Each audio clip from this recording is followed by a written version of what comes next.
Welcome to this special broadcast of Crush Your Mountain Wellness. I am so thrilled because I have a homeboy from New York City back in the day, okay?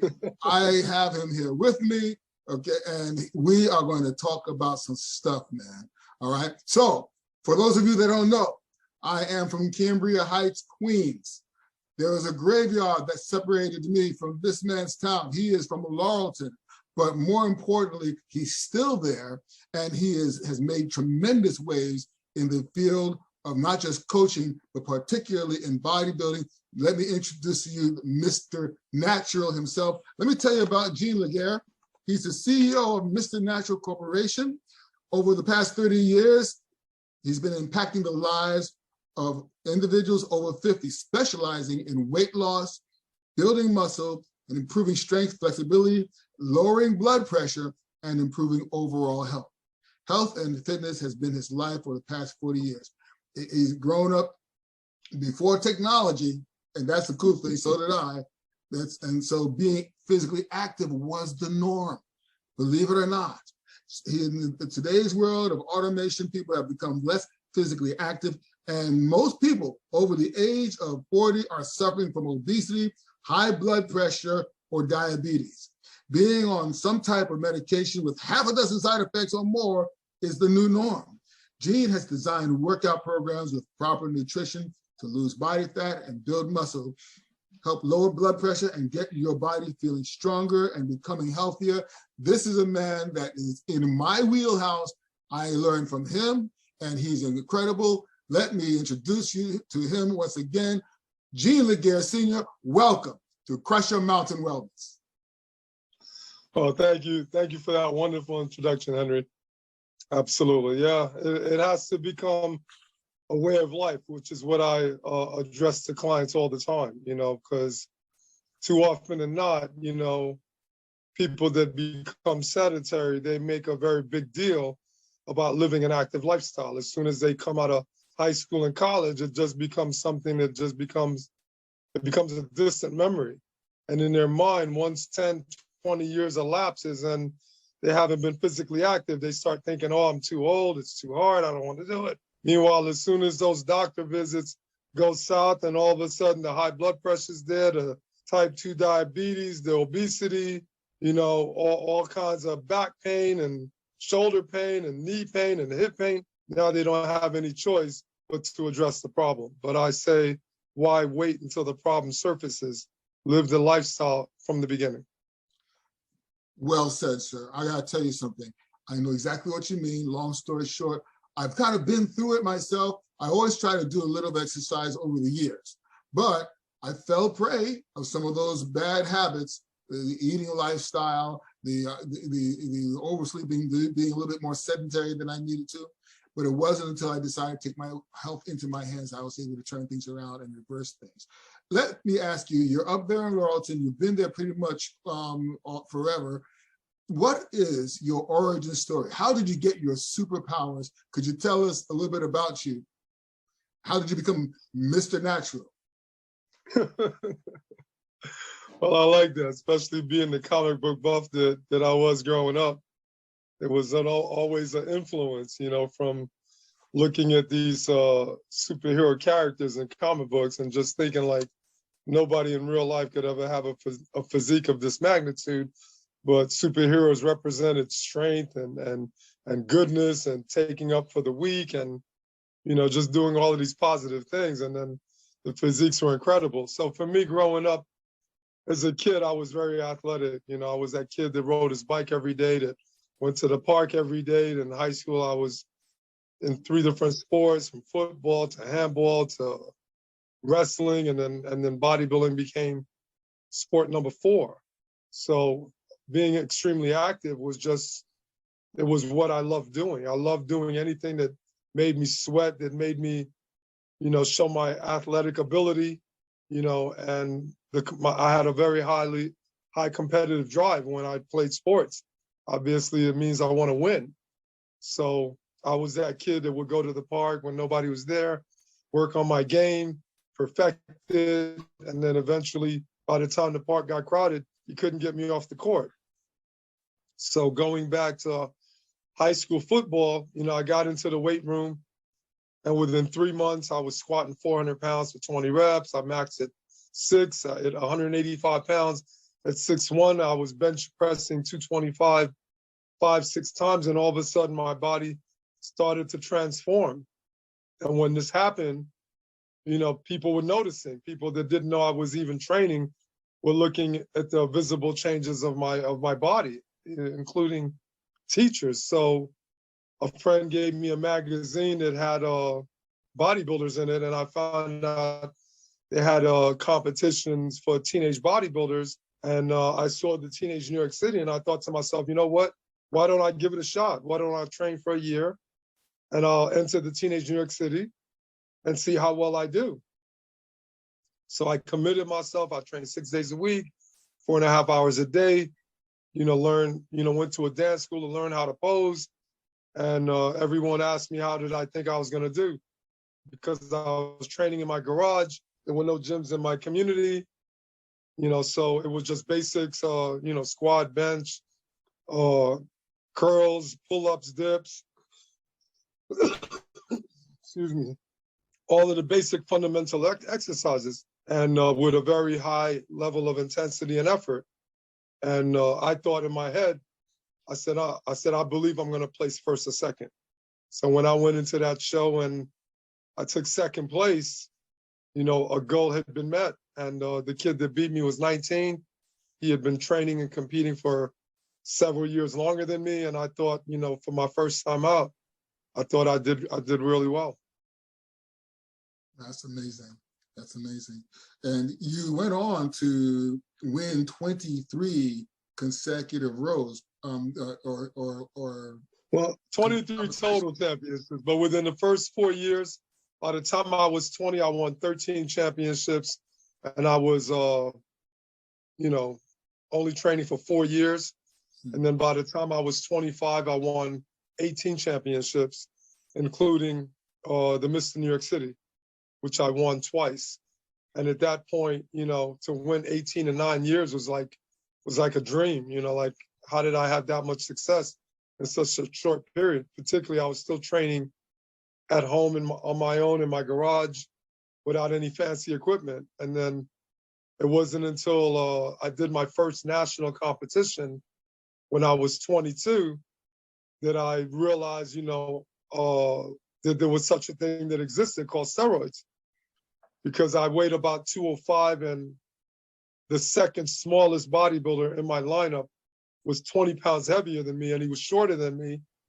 And the biggest guy in my group was 40 pounds heavier than me. So in my mind, I'm trying to figure out how are these guys holding so much more muscle than me. And I thought like, oh, maybe it's because I'm young. I'm only 22. I'm only training 6 years, which is not that long. So maybe it's going to take a little bit longer for my body to fill out, to that level where I could be more competitive on a national level.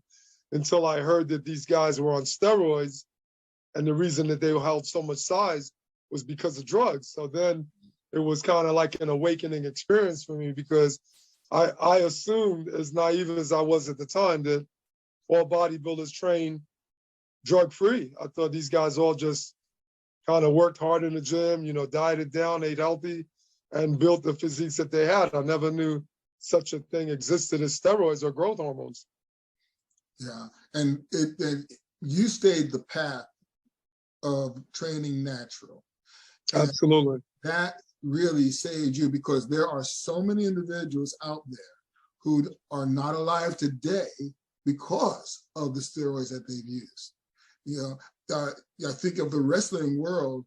During the 80s, there was this big bumper crop of wrestlers who didn't make it past 30, didn't make it past 40. Right. One guy practically lost it. I think he wound up killing his family and then killing himself, but all that due to the drugs that affected individuals. But that said, you are Mr. Natural, okay? You have your cape hidden in the closet, I understand that. But here's the question I got to ask you, though, because we're in the health field in terms of helping individuals to lose weight build muscle, reverse type 2 diabetes, lower blood pressure. Why is exercise such a viable and useful tool to help someone to get metabolically healthy?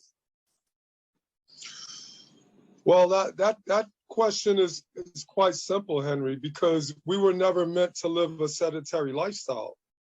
You know, that's just the bottom line of it. It's just evolution and technology altered that state.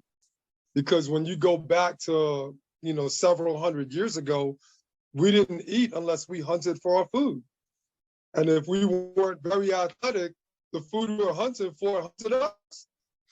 And then 100 years later, everyone had farms. Everyone was basically, growing their own food and tending the crops and had their own chickens and livestock and so on. So everybody didn't own a car. So most of the commute that we did, we would walk several miles to get to the store, so this was the way we lived, but as evolution over, found ourselves, driving cars, and more businesses surfaced. And if a person has to go shop and the store's a couple of blocks away, they won't even walk, they'll get in their car. Mm-hmm. Mm-hmm. So everything just became so high tech and so convenient over years and years. It just made us become physically lazier. Look at now, we're living in an age, not only we have an abundance of technology, but the bicycle became electric. Skateboards became electric, scooters became electric. Everything is changing. Like kids will play basketball and football and video games and feel like they went to the park and they were in a real game. So everything has changed so drastically, and not to mention, this little gadget called a cell phone, which is a huge distraction because, when you have all of these apps and social media, it just becomes such a distraction that we could spend hours and hours on it without even realizing it. Let alone you go home, you have your tablet or your laptop, kids have their video games. So to me, this is what has been the result of our demise as a society. We've allowed things to impact our lives in a way that optimally isn't in our best interest, but rather than recognize that and choose to go against the grain, so to speak, to do things in a way that we know is best for us, we give in and we adapt. And the more we tend to do that, the more we tend to lose ourselves. And before you know it, we're in the physical state that we're in. Man, you almost got me leaning to my West Indian church side saying, preach, brother, preach. I know exactly how you feel. You know what I mean? Of course, we're using social media now, and there's nothing right. Okay, but the problem not at all. We are inundated with complacency. Basically, that's right. what it is. And it's sad that so many individuals have given up to that point. But let me ask you this: how, when it comes to, or what happens in the journey? Let me put it that way. What happens in the journey of building muscle to lower blood pressure and glucose?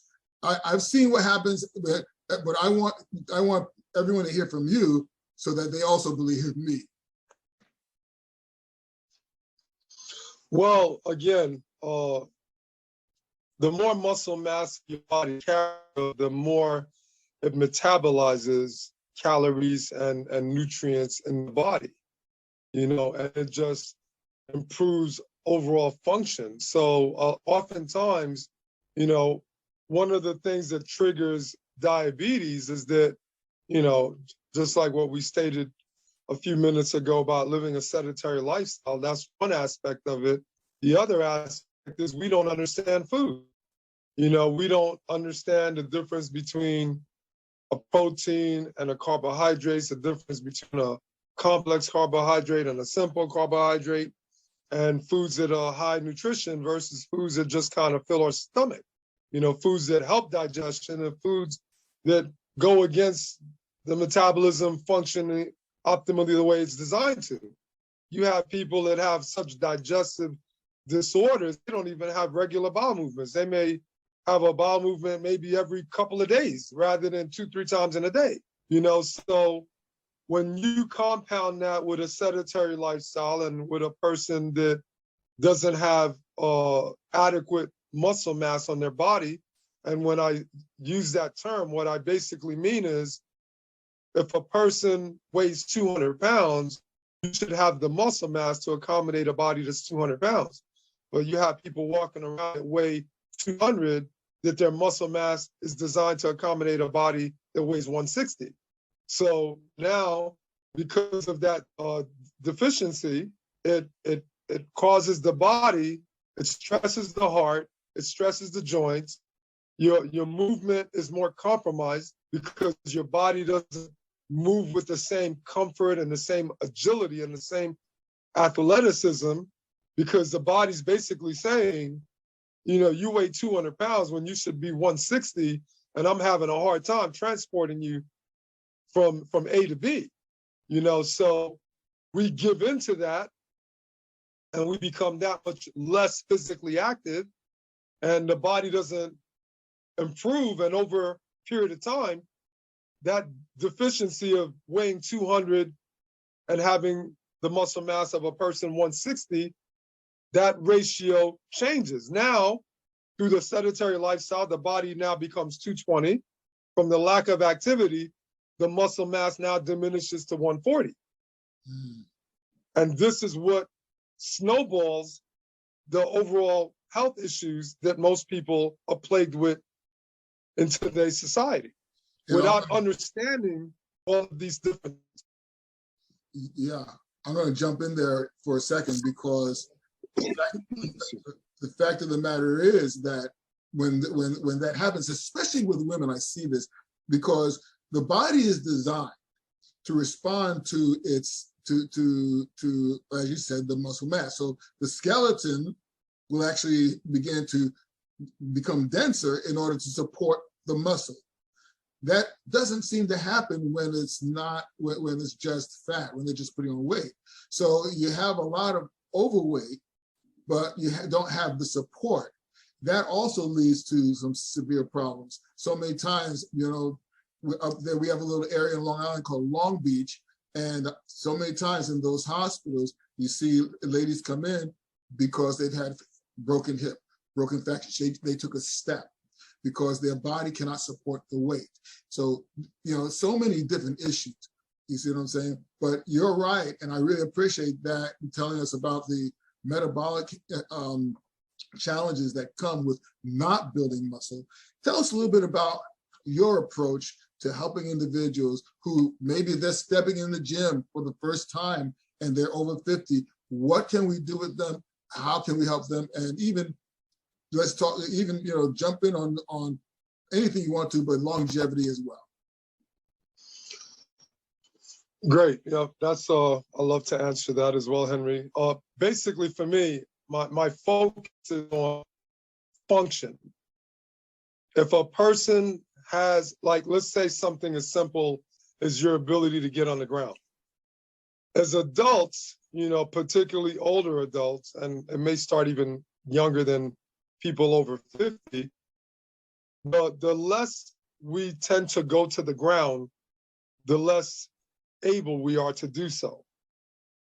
You have certain European and Asian countries where people are on the floor, like in Asia, people eat, they have dinner on the floor, they have their meals sitting down with their legs crossed and so on.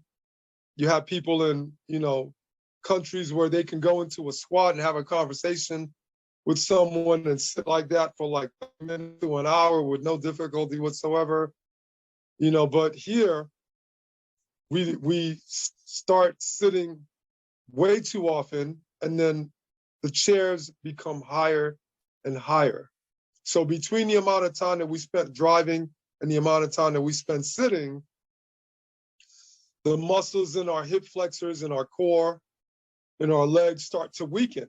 And that is a problem, because as that sets in, we have all kinds of difficulties moving. So when I work with somebody, let's say over 50, I assess the physical ability of their body, how they move, if they can get on the ground without leaning on anything. How strong is their core? If I give them a simple exercise like a push-up or a plank, how long are they able to do it? And do they have the upper body strength? Do they have the core strength? So once I start assessing them, I look at the capacity of the cardiovascular conditioning, meaning if I give you an exercise to do and you're breathing heavy for too long a period of time, then that tells me that your cardiovascular system is in bad shape. If you don't have the upper body strength to do a push-up or to hold a plank at least 30 seconds to a minute, then I know the strength of the core is very weak. And the push-up, you have weak shoulders, you have weak triceps, so the upper body in general is very weak. So I initially concentrate on restoring function and movement, particularly movement that the body must perform on a daily basis. Motion. If a person can't touch their toes, they have very tight hamstrings and very tight lower back muscles, which is not good. So I will work on movements to help improve those areas, because every day we got to get dressed. We got to tie our shoes, we got to put on our socks, and so on. And if these things are difficult to do because of the physical demise of our body, we need to restore that. So obviously everyone has different goals. Some people might come in and they're like, look, I want to lose 30, 40 pounds. I want to tone my upper body and my arms and my waist and my legs. Obviously, as these goals get more extensive, it requires more training.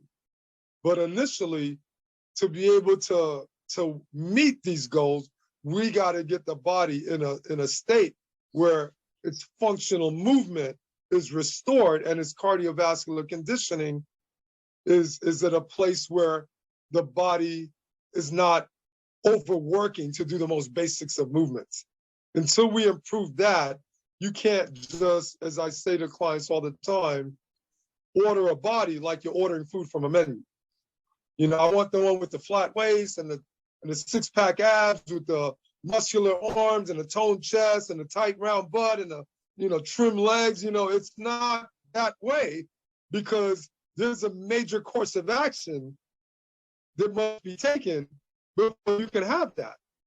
And when you're out of shape and you just think that you could just start to iterate what it is that you're lacking, and just because you say I want this and that, like magic, it's just going to happen because you spoke it, without understanding the foundation of the exercises that your body is not even able to do. Therefore, we can't acquire these goals until the body has the physical capacity to do the right movements and develop the right amount of strength and conditioning to achieve that goal. And this is where a lot of people get lost and make mistakes. Motion is lotion. I said it before, I'm going to say it again. Motion is lotion. Now, I'm going to tell you something. It is so true, because, at my age, now here's the thing. This man has got me about 2 to 3 years. Okay. Right? He's about 3 years older than me. Okay. And he's in incredible shape. I'm not too bad, but come on, you're good. There's so many individuals out there who are within our age bracket who don't take it seriously, and it's sad. You hear them huffing and puffing needlessly. Yeah. I know one person who's the same age as I am, and he has to go down the stairs backwards because because his weight is so much, it's affecting his knees, and it's hard for him to walk up the steps. It is sad that we don't take the action. You see what I'm saying? Now, as far as you mentioned something earlier, I just wanted to sort of run this by you, okay? Let you just let you think about this. We do have quite a few individuals who aren't taking the right food, and the thing about it is that they are not going to the bathroom regularly. And you know what? when they don't go to the bathroom regularly, but a couple of times a week, we call them politicians. All right. That's a That good said, one. that said, I wanted to ask you this. Do you have any other projects coming up soon? Anything in the works? Any movie deals? Are you going to be the next Black Panther? What's going on? Any books that you may come out? Talk to us about. Well, I do have a book which can be attained on the website, which is called The Art of the Rep, which I wrote about maybe 4 or 5 years ago. It's kind of like, it's an instructional book, but it's also kind of like a biography where I talked about what got me started, my family, the challenges that I face in fulfilling my goal. And things are never easy, because I always say life never allows you to fulfill a goal and accommodate you to the best that you desire it to. Sometimes you're going after something and you lose a loved one, and it's tragic. Like when I was 25 years old, my older brother, was shot and passed away at 29 years old his funeral was the day before my 25th birthday. So there's always challenges in life. When I got married, I had my kids right away, and I was just turning 26 years old, and I was working 2 jobs, and I was working 6 days a week, and training was very challenging because I just had so much on my plate. Where after winning 18 shows in 9 years, I went 4 years before I won another competition. So that was another obstacle. But yet I went on 2 years later to win my second national title and my third competition during that span of time, and then competed professionally for 6 years. So, things are always going to be challenging, but when we set goals, we have to learn how to meet those challenges and push forward. As far as where I'm trying to go right now, I'm really working on getting my exposure to not just be local, whether it's New York City or the US, but, actually, obviously, the US is the starting point. I'd like to build my coaching business to where I have clients all over, not just working with seniors, but working with athletes, which is part of my expansion. I'd like to be able to impact people from other countries that want to,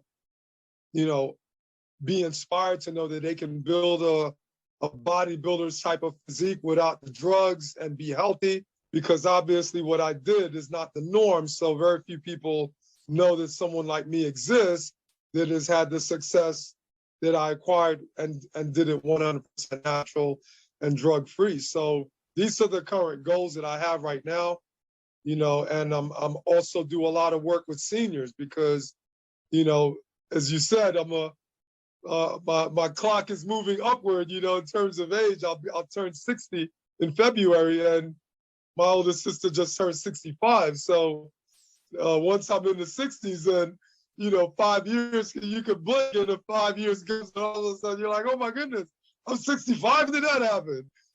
So I have a great passion to work with seniors and help them to live healthier lifestyles, and I want to build that up and start really impacting a lot of programs for people that are 65 and older. So these are the goals that I have right now.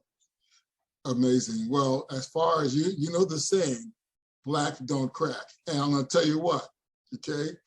I was at the beach earlier this year, in the summer, and the gentleman, I think he was actually from New York, a part of New York, and I was telling him what I did in terms of health coaching and how the goal is to maintain longevity, help individuals to do that. And he looked at me and he said, "Well, hey, you guys have it easy. You guys don't age." Talking about Black don't crack. Right. So we have that good. But the whole point is that we're able to help others. And I really admire that fact that we're working with that. My goal is not just helping older people, but eventually trying to get the mindset of those younger individuals in the right direction, moving in the right direction. we're living in a time period where sodas are in schools, and the food stamps are used for junk food. Right. Organic food, generally speaking, is too expensive. And in fact, people are not taught how to just go organic by planting a little garden, having little things just in the backyard, if they have a backyard. In New York now, hey, you remember where Tudor is, where the open air market right up there at Linden Boulevard and Cross Parkway is. We had at all the supermarkets. We had we had. It's a matter of just making the right choices. That's all. Yeah, but the challenge you have to learn how to do that. So many people don't have that. So many people in New York and even other parts in the inner cities don't have that. So they need to, But I know you've got stuff to do, and I don't want to keep. I'm so grateful for you being here. I've got one question I ask all of my guests, and I want to ask it of you, sir, especially with all of the stuff that you've done and the accomplishment. We didn't even get started talking about Tony Atlas and how you met him. Hopefully we'll get another opportunity in the near future. Do that another time, because I'm going to have you back, because we got to go through we got to talk about some programs that can help people and stuff like that. Okay, but sounds good. Meantime, I want to ask you this, Jean Laguerre of Laurelton, New York. What does it mean to you to crush your mountain? Well, crushing a mountain basically means you set a goal and you don't quit until you meet it. Too many times people set goals, and once the goal becomes more challenging and difficult than they expected to, they want to bail on it. To me, as the late Kobe Bryant said, you set a goal that has to be non-negotiable. You have to make a commitment and see it through, and that way you have no regrets. And to me, once you achieve one goal, now you know what it takes to achieve the next goal, and you just keep going forward. Well said. Well said. I have to say that was short and sweet, and that's kind of how we like it. But in the meantime, I have to tell you this, okay? Friends, I want you to think about this. Bodybuilding, or it's just weightlifting, is like life itself. If you're going to set a goal, if you're going to achieve a goal, you're going to have resistance. You're going to have the weight on you.